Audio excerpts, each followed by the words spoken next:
Hey everyone, it's Carrie. How are you doing today?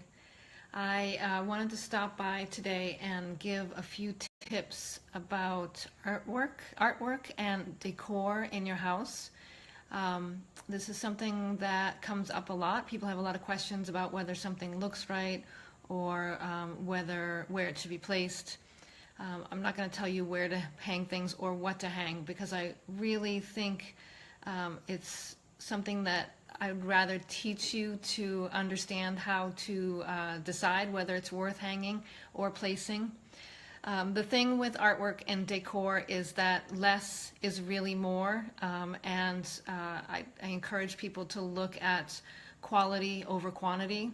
So there's a big difference energetically and how pieces make you feel based on where it came from. So I want you to be aware of the origin of stuff.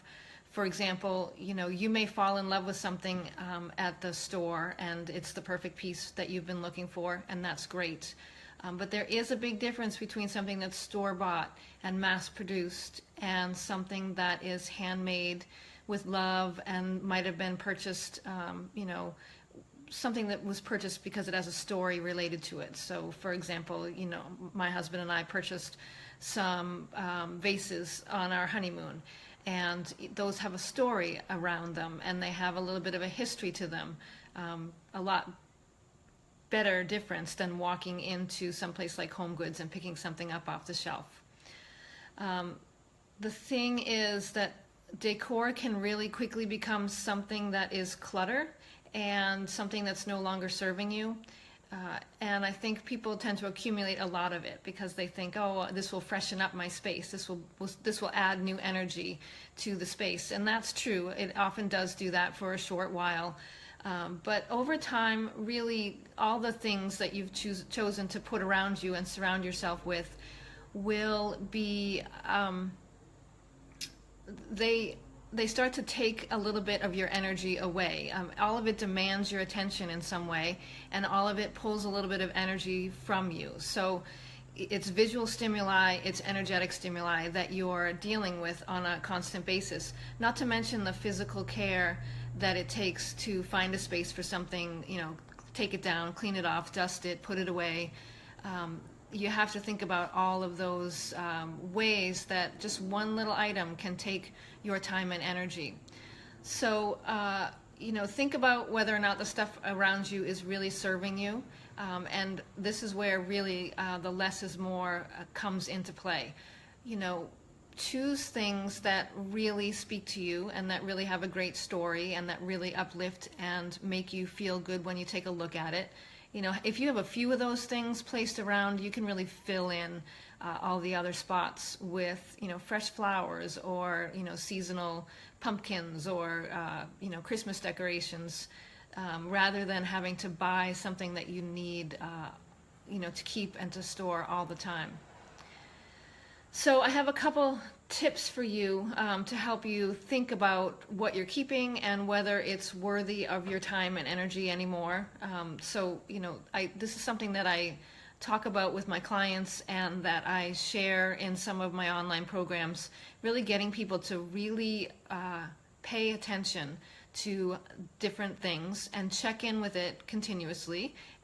Every couple months, check in with the stuff around you and make sure that it's still serving the purpose of feeding your energy. Feng Shui to me is about setting up your environment so that it's really, it's charging you up, it's giving you energy. So you want to check in regularly and make sure that the things that you've chosen to put around you in your space are still doing that. So, when you have a chance, when you have a few extra minutes, pick a room and walk in. And just some things that you can do is take a look at what's around you, pick one or two of the items, maybe you pick it up and you hold it, and you just need to notice what feelings you get from it. What we're looking for ideally is that a piece charges you up. I'm looking across right now and I can see some pictures of my daughters, and they, it makes me happy. It reminds me of when they were a little bit younger, and I love to look at them, and I can remember taking the pictures and where we were. That's something that really, feeds my soul, it makes me happy, it gives me a good feeling.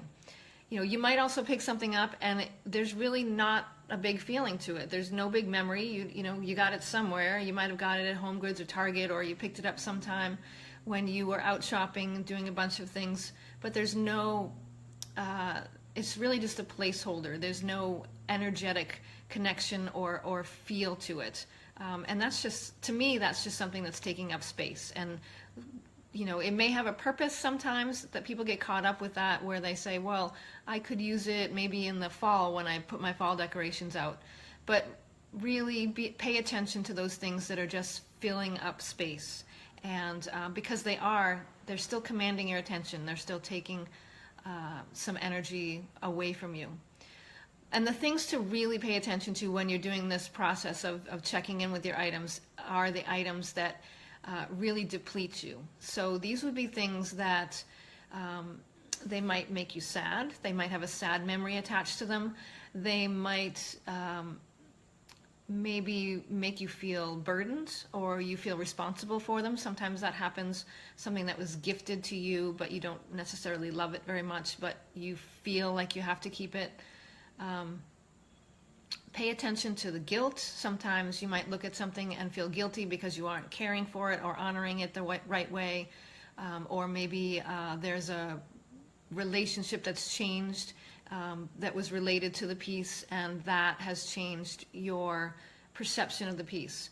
Those pieces are things that are starting to drain you. When there's so much energy that's negative attached to it, even though you're not paying attention to it, it's really having an effect on your energetic vibe, and it's really pulling you down in a way. So, if you can find a way to let those items go, those placeholders and those items that are charged in a negative way for you, and leave just those pieces that really make you feel happy, the vibe of your space will change so dramatically, and it can really make a huge difference in how you are feeling in your space and how you feel when you look around your space.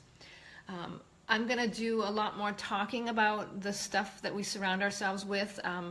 Every once in a while, you may have seen that I offer a clutter clearing challenge. I have another one that's coming up in a couple of weeks.